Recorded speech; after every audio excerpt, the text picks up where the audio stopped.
Iran மீதான அமெரிக்க இஸ்ரேலிய தாக்குதல்கள் சர்வதேச சட்ட விதி மீறல் என்கிறது சுவிட்சர்லாந்து. ஒரு சில நாடுகள் மட்டும்தான் ஈரான் மேல நடக்கக்கூடிய இந்த அட்டாக்கை நியாயமான கண்ணோட்டத்தில் பார்த்து அமெரிக்காவுக்கு எதிராக பேசுறாங்க. ஹிஸ்புல்லாக்கள் மிக கடுமையான தாக்குதல்களை இஸ்ரேலுடைய பகுதிகள் மேல நடத்தி வர்றாங்க. அதற்கிடையில் ஹிஸ்புல்லாக்கள் ஆயுதங்களை கொடுத்துவிட்டு சரணடைய வேண்டும் என்கிற கோரிக்கையை லெபனான் அரசாங்கம் மீண்டும் வலியுறுத்தி இருக்கிறது. ஈரான் இவ்வளவு ஷார்ப்பா அட்டாக் பண்ணிக்கிட்டு இருக்குது, அது தனியா அட்டாக் பண்ண வாய்ப்பில்லை என்கிற சந்தேகம் எல்லோருக்கும் இருக்கக்கூடிய நேரத்தில் அதை அப்பாஸ் அராக்சி இடத்துல கேட்கிறாங்க. கேட்கும்போது அப்பாஸ் அராக்சி என்ன சொல்றாருன்னு கேட்டா,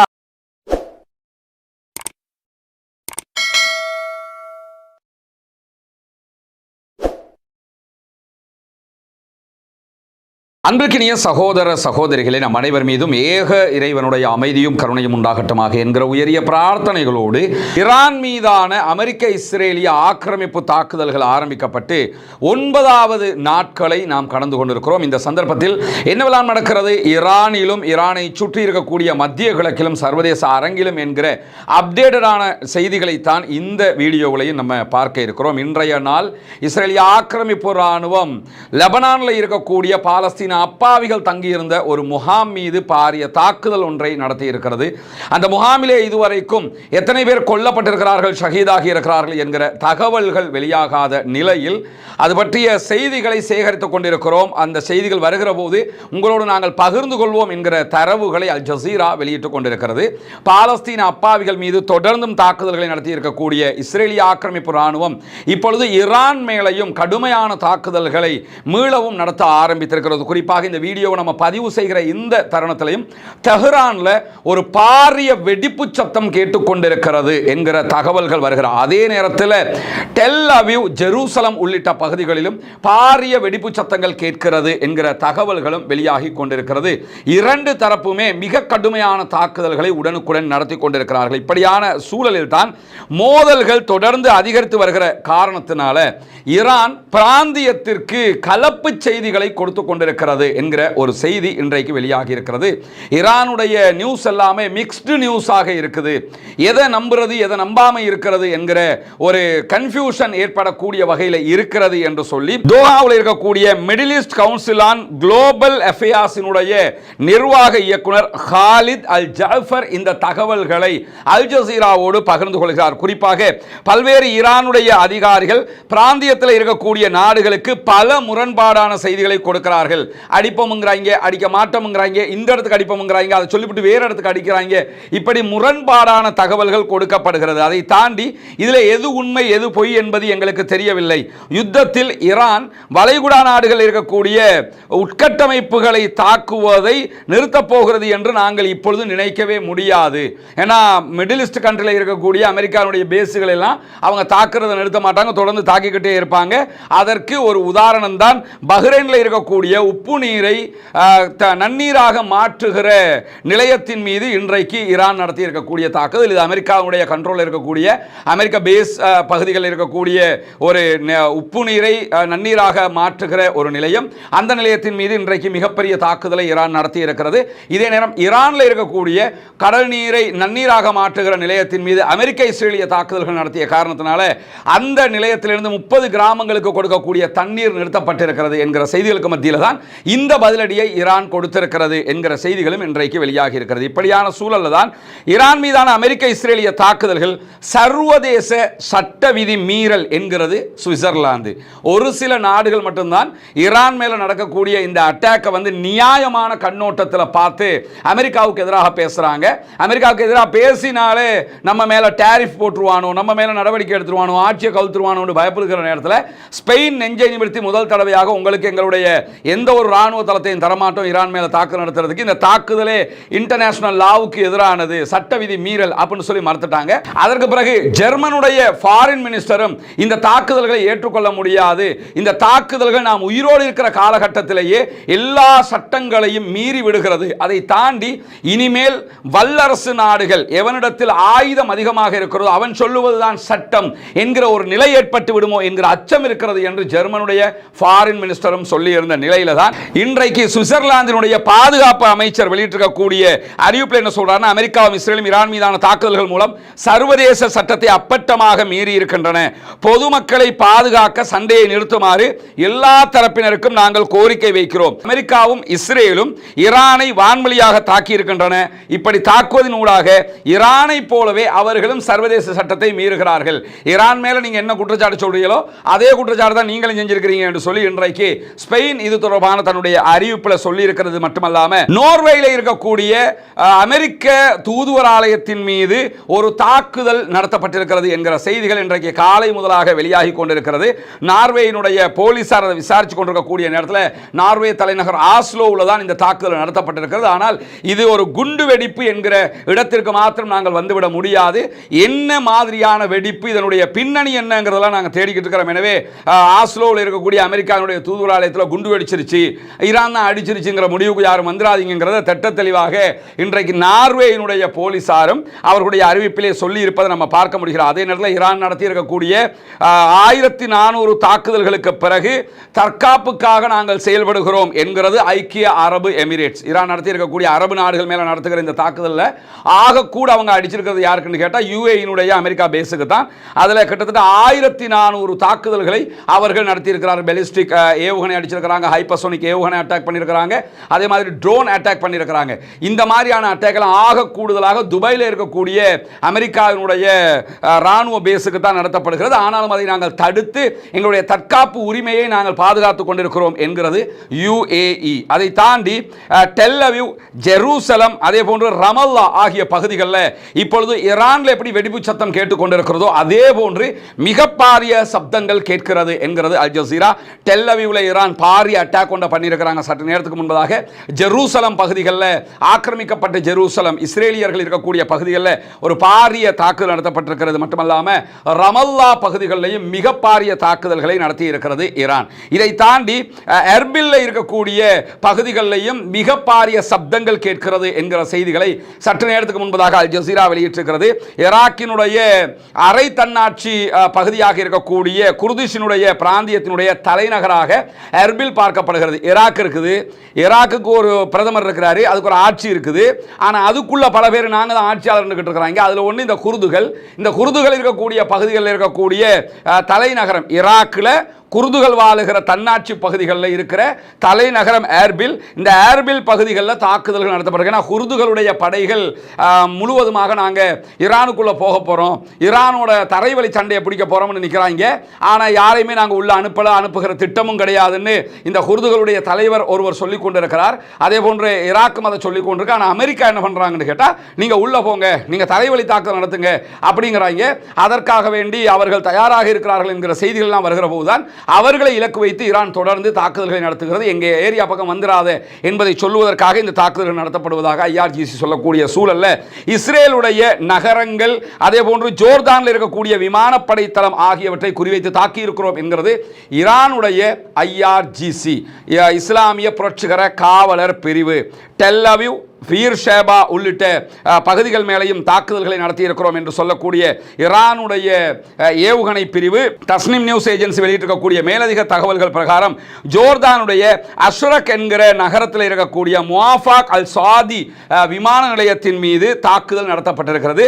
இது அமெரிக்காவினுடைய ஆக்கிரமிப்பு யுத்த விமானங்கள் மிகப்பெரிய அளவுக்கும் அதே போன்று ரொம்ப சுறுசுறுப்பாகவும் இயங்கக்கூடிய ஒரு ராணுவ தளம். எனவே இதை பலமுறை தாக்கி இருக்கிறோம் என்கிறது ஐஆர்ஜிசியினுடைய ராணுவ பிரிவு. தஸ்னிம் நியூஸ் ஏஜென்சி இந்த தகவல்களை வெளியிட்டிருக்கிறது. எனவே ஜோர்தானில் இருக்கக்கூடிய இந்த அஷ்ரக் என்கிற நகரில் இருக்கக்கூடிய விமானப்படை தளம் தான் மிக அதிகமான ராணுவங்களை அமெரிக்காவினுடைய தாக்குதல் விமானங்களை எல்லாம் வைத்துக் கொண்டிருக்கிறது.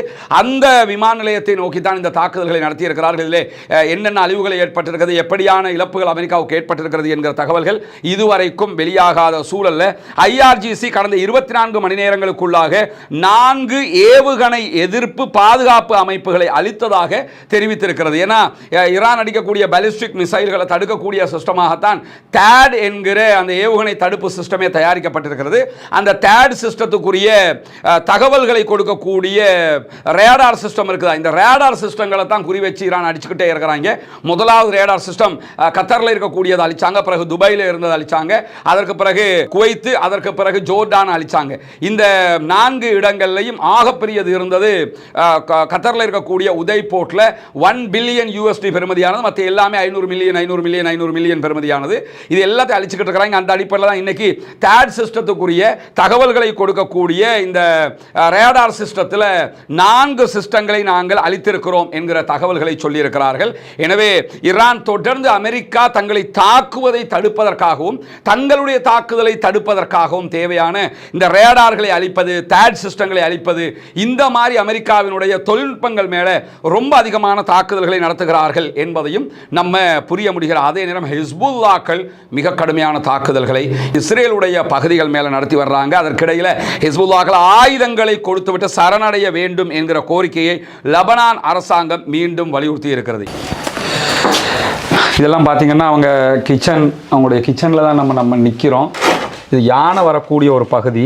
அது மட்டும் இல்லாமல் பெண்கள் இந்த வீடுகளில் இரவு நேரத்திலையும் பகல் நேரத்திலையும் இந்த கதவுகள் எல்லாம் எடுக்கிறதுக்கு முடியலை. அந்த அளவுக்கு இருக்கக்கூடிய ஒரு தெரிச்ச நிலையில், அழிஞ்ச நிலையில் இருக்குது.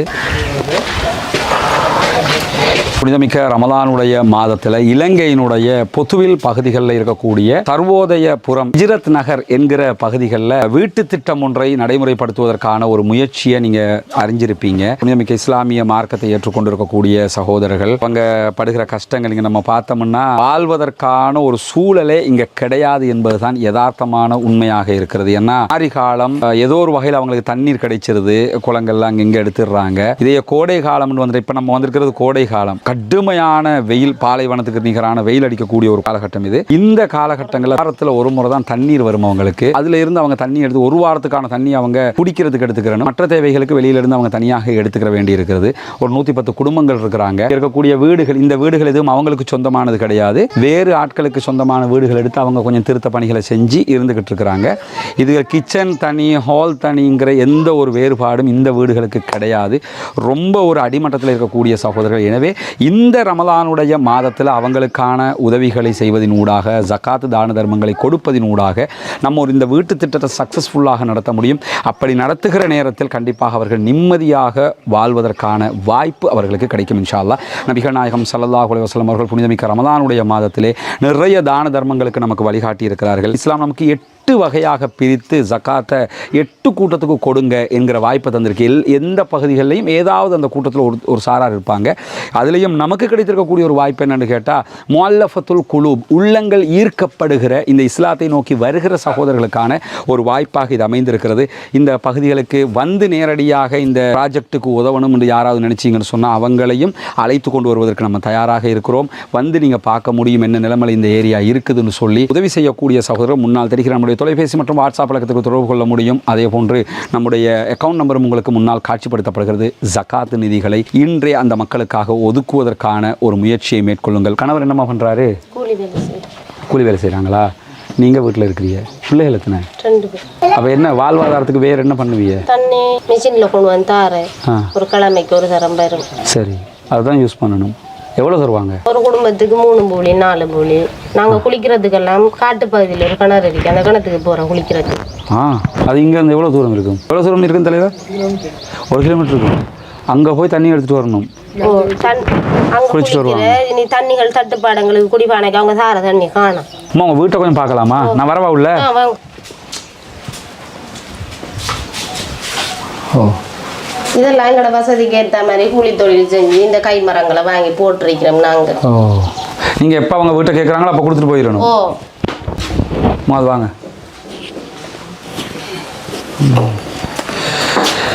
இதெல்லாம் பார்த்தீங்கன்னா அவங்களுடைய கிச்சனில் தான் நம்ம நிற்கிறோம்.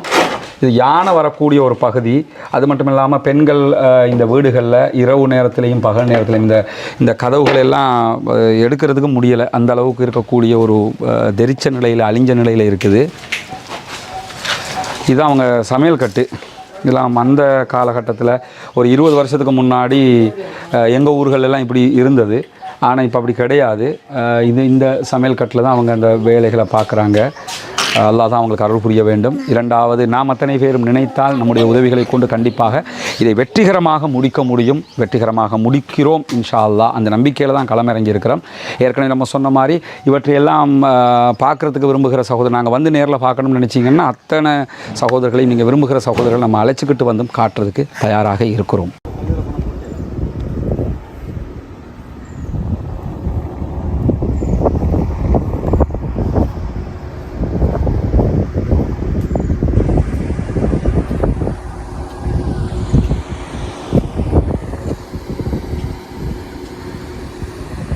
புனிதமிக்க ரமதானுடைய மாதத்தில் தற்போது நம்ம இஸ்லாத்தை ஏற்றுக்கொண்ட சகோதரர்களுக்கான 14 வீடுகள் கட்டுகிற பணியில் 5 வீடுகளை கட்டியிருக்கிறோம்ங்கிறது உங்களுக்கு தெரியும். கட்டி அவங்கள்ட்ட ஒப்படைச்சிட்டோம். ஊடம் இல்லாமல் அடிக்கிறதுக்கு இல்லாமல் தான் இப்போ எம்மாட்ட வந்து நிற்கிறேன்.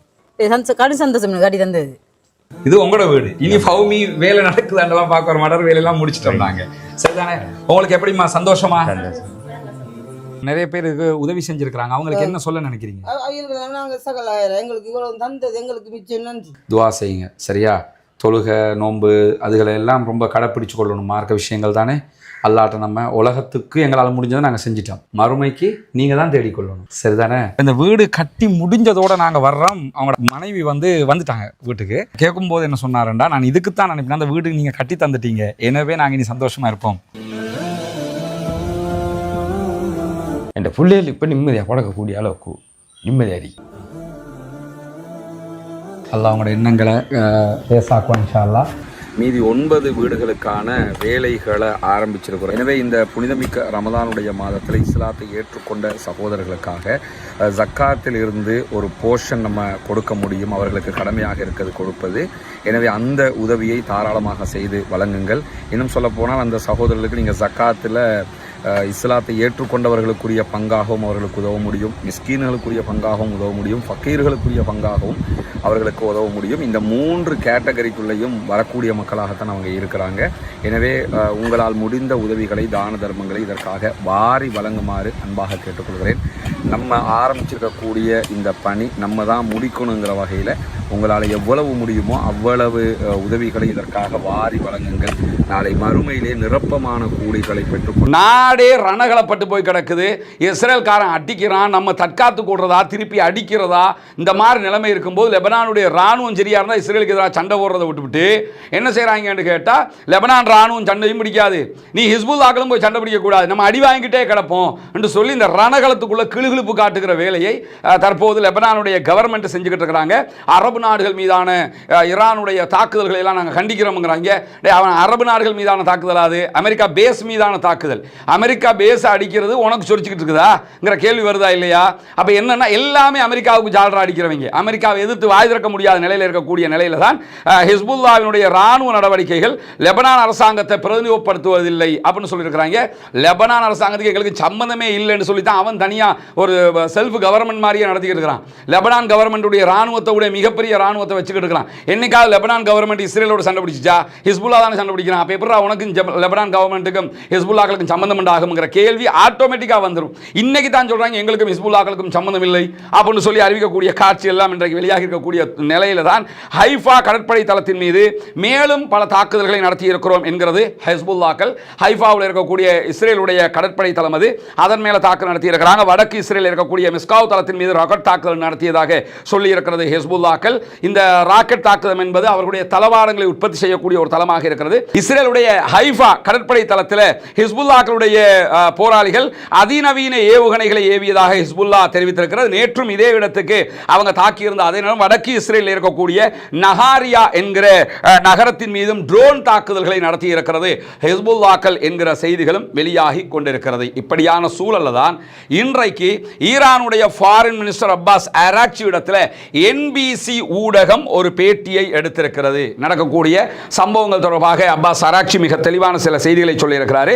அதுல தெஹ்ரானுக்கும் மாஸ்கோவுக்கும் இடையிலான ராணுவ ஒத்துழைப்பு எப்படி இருக்கிறது, ஏதாவது ஒத்துழைப்பு இருக்குதா அல்லது இல்லையா, இருந்தா எப்படி போகுது என்கிறதா என்பிசியினுடைய ரஷ்யாவை பற்றிய கேள்வியாக இருக்கு. ஏன்னா இந்த யுத்தத்தில் ஈரான் இவ்வளவு ஷார்ப்பா அட்டாக் பண்ணிக்கிட்டு இருக்குது, அது தனியா அட்டாக் பண்ண வாய்ப்பில்லை என்கிற சந்தேகம் எல்லோருக்கும் இருக்கக்கூடிய நேரத்தில் அதை அப்பாஸ் அராக்சி இடத்துல கேட்குறாங்க. கேட்கும்போது அப்பாஸ் அராக்சி என்ன சொல்றாருன்னு கேட்டா, எங்களுக்கு அதாவது தெஹ்ரானுக்கும் ஈரானுக்கும் அதே போன்று ரஷ்யாவுக்கும் இடையிலான ராணுவ ஒத்துழைப்பு தொடர்ந்து இருந்து வருகிறது, இது ஒன்றும் புதியது கிடையாது ஈரான் என்று சொல்லி ஈரானுடைய வெளிவிவகார அமைச்சர் அப்பாஸ் அராக்சி சொல்லுகிறார். அதே நேரத்தில் இது நீண்ட காலமாக எங்களுக்கு இருக்கக்கூடிய தொடர்பு, நாங்கள் இன்னைக்கு நேற்று ரஷ்யாவோட ராணுவ தொடர்பு வைக்கல, ரஷ்யாவுக்கும் எங்களுக்கும் இடையில மிலிட்டரி தொடர்புங்கிறது பல ஆண்டுகளாக இருந்து வருகிறது அப்படின்னு சொல்லி பொதுவாக பட்டும் படாமலும் பதிலை சொல்லிட்டு பிறகு என்ன சொல்றாருன்னு கேட்டா, ஈரான் ரஷ்யாவிடமிருந்து உதவிகள் பெறுகிறதா என்று சொல்லி ஒரு கேள்வி டைரக்டாவே கேட்கிறாங்க.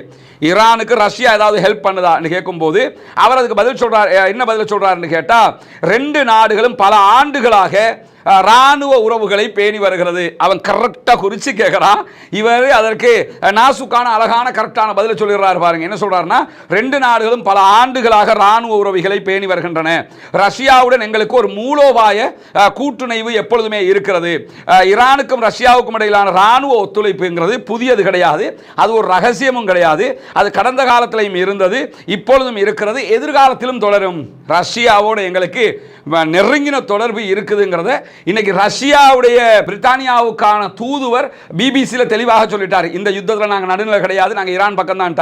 அதை இன்றைக்கு அப்பாஸ் அராக்சியும் எங்களுக்கு ரஷ்யா முழு சப்போர்ட்டை தருகுதுங்கிறத தெளிவாக சொல்லியிருக்கக்கூடிய நேரத்தில் அமெரிக்க இலக்குகளை கண்டறிவதற்கு ஈரானுக்கு ரஷ்யா உதவுகிறதா என்கிற ஒரு கேள்வி கேட்கப்பட்டது.